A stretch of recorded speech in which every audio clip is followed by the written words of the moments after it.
Bonjour et bienvenue sur KTO et KTO Radio dans notre émission La Doctrine sociale dédiée à l'enseignement social chrétien. Nous poursuivons notre découverte de ce grand principe qu'est la solidarité avec nos invités. Nathalie Delacoste-Larreymondy, bonjour. Vous êtes déléguée à la solidarité pour l'Ordre de Malte et Père François Audinet, bonjour. Bonjour. Enseignant aux facultés Loyola Paris et aumônier général du Secours catholique. Nous allons dans cette émission nous arrêter sur quelques passages de la Bible ou du magistère qui invite à s'engager sur ce sujet de la solidarité. Juste avant, Père François, je voudrais revenir avec vous sur pas tant la parole de Dieu dans la Bible ou la parole des papes dans le magistère, mais la parole des pauvres. Est-ce qu'avant la Bible ou le magistère, ce ne sont pas ces personnes-là qui sont peut-être le plus à même pour parler de ce qu'elles vivent et donc de l'enjeu de solidarité ? En tout cas, c'est les personnes les plus précaires qui nous renvoient, on peut dire, à la Bible. C'est elles qui nous révèlent aussi qu'elles n'ont pas attendu pour commencer à être solidaires. C'est elles qui nous révèlent que, en fait, face à la misère, les personnes les plus précaires, de bien des manières, elles luttent, elles s'entraident, elles font ce qu'elles peuvent. J'ai en mémoire ici plusieurs personnes que j'ai rencontrées à Mayotte avec la délégation du Secours catholique, des personnes qui ont dû reconstruire des abris de tôle après le cyclone Chido, mais aussi ces jeunes dont la maison s'était littéralement envolée. C'est-à-dire, la maison, je veux dire, les tôles qui formaient un chez eux très précaire, s'étaient littéralement envolées et qui, juste après avoir vérifié que les quelques membres de leur famille étaient là, ont couru à la délégation du Secours catholique pour aider d'autres, pour vérifier que d'autres étaient en vie, pour leur porter secours. Voilà, cette solidarité-là, les personnes les plus précaires, les personnes dont la vie est plus difficile, n'attendent pas. C'est plutôt qu'elles attendent d'être rejointes. Elles n'attendent pas qu'on invente la solidarité. Par contre, elles attendent d'être rejointes pour être solidaires avec elles. Et c'est pour ça que ça fait partie de notre devoir, là je cite Gaudium et Spes au paragraphe 30, que tous prennent très à cœur de compléter les solidarités sociales parmi les principaux, de compter les solidarités sociales parmi les principaux devoirs de l'homme aujourd'hui. Donc cette solidarité qui est pour nous comme un devoir, elle s'enracine dans les passages de la Bible et du magistère. Dans le compendium de la doctrine sociale, on parle de Jésus, l'homme nouveau, solidaire de toute l'humanité jusqu'à la mort sur la croix. En quoi, Père François, est-ce qu'on peut dire que Jésus est solidaire de l'humanité et donc il est la personne à imiter quand on veut exercer la solidarité ? Alors c'est une question à laquelle un très grand théologien du XXe siècle, Karl Rahner, a répondu en rappelant que les pères de l'Église, ces théologiens chrétiens des premiers siècles, avaient compris que si Jésus était notre sauveur, c'est parce qu'il assumait tout ce que nous étions.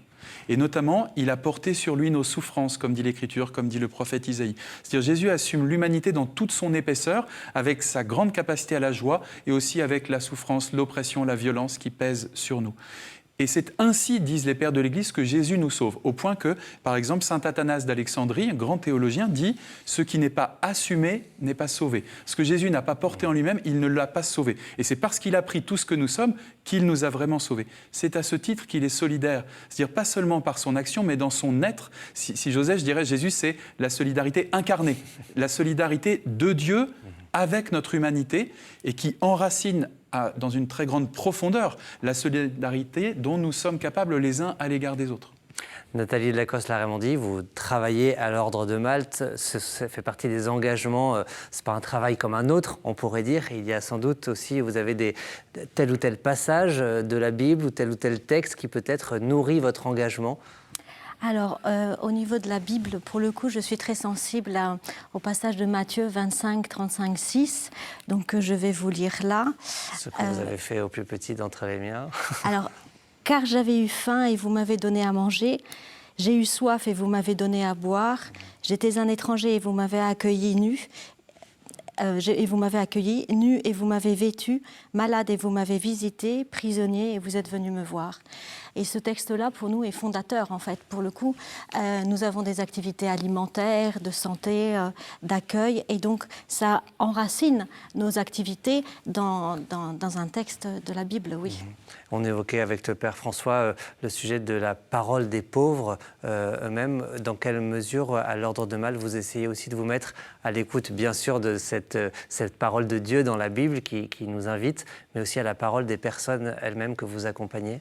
Alors en fait, je remarque, moi qui sillonne la France sur l'ensemble de nos activités, je remarque en fait nos bénévoles, nos délégués connaissent, par exemple le dimanche matin on fait des petits déjeuners, ils connaissent les prénoms des personnes qu'ils accueillent, ils se soucient de savoir si ces personnes-là vont venir ou pas au petit déjeuner.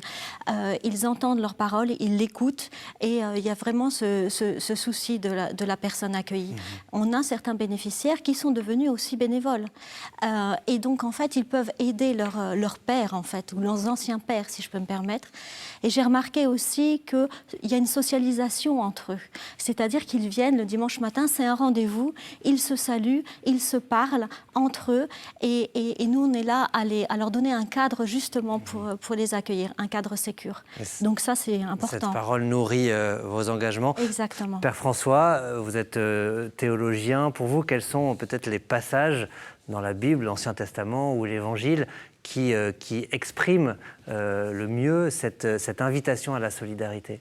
Alors moi, je suis assez sensible à des passages où il est dit que Dieu est saisi aux entrailles par la souffrance et où on voit comment ça impulse en Dieu même un mouvement. Il faut bien mesurer que les entrailles est un mot hébreu qui est un mot qui désigne les mères. Et donc on dit que Dieu est saisi dans son sein maternel, on trouve cette expression dans l'Écriture, mais on la trouve aussi pour Jésus.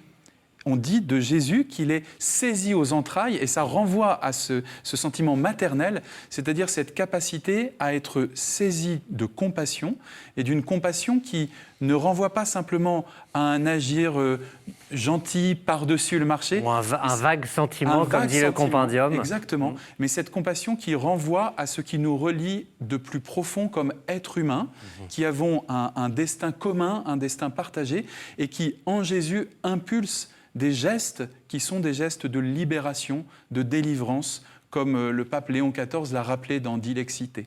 Au point de donner notre vie, se perdre pour l'autre. Là, je cite encore Jean-Paul II dans Sollicitudo Rei Socialis, au paragraphe 38. Il parle de la solidarité comme le fait de se dépenser pour le bien du prochain en étant prêt, au sens évangélique du terme, à se perdre pour l'autre au lieu de l'exploiter, à le servir au lieu de l'opprimer à son propre profit. Alors il faut bien comprendre ce passage parce que se perdre pour l'autre, évidemment, pourrait être utilisé à nouveau pour écraser des personnes ou pour appeler à une sorte de dévouement excessif ou inaccessible. Ce passage de Jean-Paul II est audible si on comprend que celui ou celle qui est appelé ainsi à engager toute son existence dans la solidarité bénéficie lui-même ou elle-même de la solidarité des autres. C'est-à-dire, la solidarité, c'est pas valoriser l'héroïsme de quelqu'un qui se dépense pour les autres, mais c'est dire que si nous sommes vivants, c'est les uns grâce aux autres, avec une solidarité qu'on peut aussi élargir à tout le vivant, à la planète qui nous porte, ce qu'a fait François dans Laudato Si. Vous avez évoqué Dilexité, la première exhortation apostolique du pape Léon. Nathalie de Lacoste-Larémandie, j'imagine que vous l'avez lu, que ce texte vous a rejoint dans vos engagements. Tout à fait. Si vous me permettez, je vais vous lire un petit passage. Nous vous permettons. Voilà. Donc, qui m'a profondément marquée. Donc, l'Évangile montre en effet que cette pauvreté touchait tous les aspects de la vie de Christ. Dès son entrée dans le monde, Jésus fait l'expérience des difficultés liées au rejet. L'évangéliste Luc, racontant l'arrivée à Bethléem de Joseph et de Marie, alors sur le point d'accoucher, observe avec regret « Il n'y avait pas de place pour eux dans le logement ».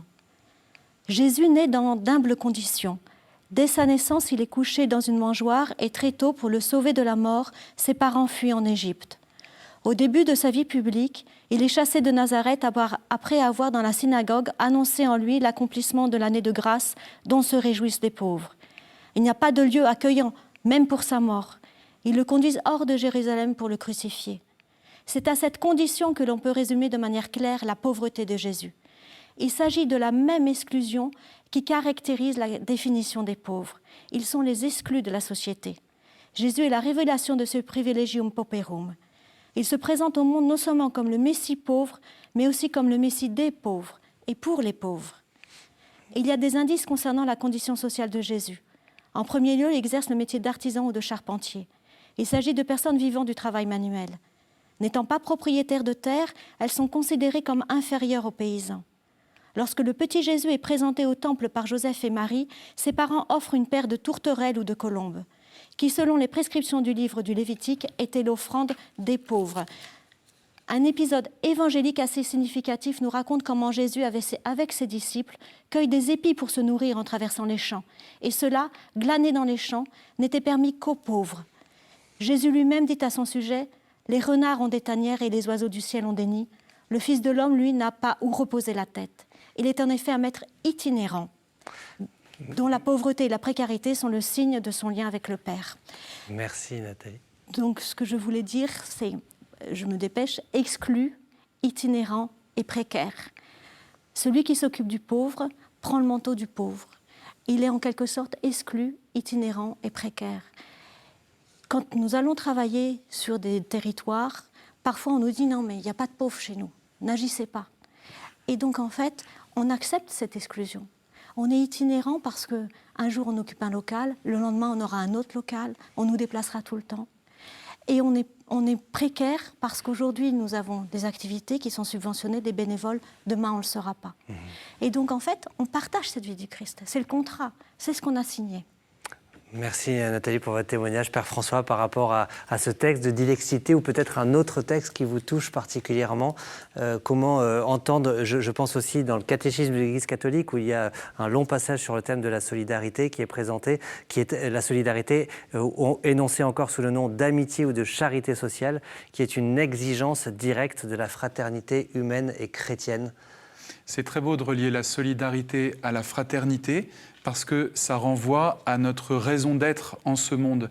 Si nous sommes des êtres humains, des êtres vivants, parce que nous sommes reliés à d'autres êtres humains, à d'autres êtres vivants. Notre liberté fait que ces liens peuvent être abîmés ou instrumentalisés, ou au contraire, notre liberté fait que nous pouvons être solidaires, c'est-à-dire nous promouvoir les uns les autres.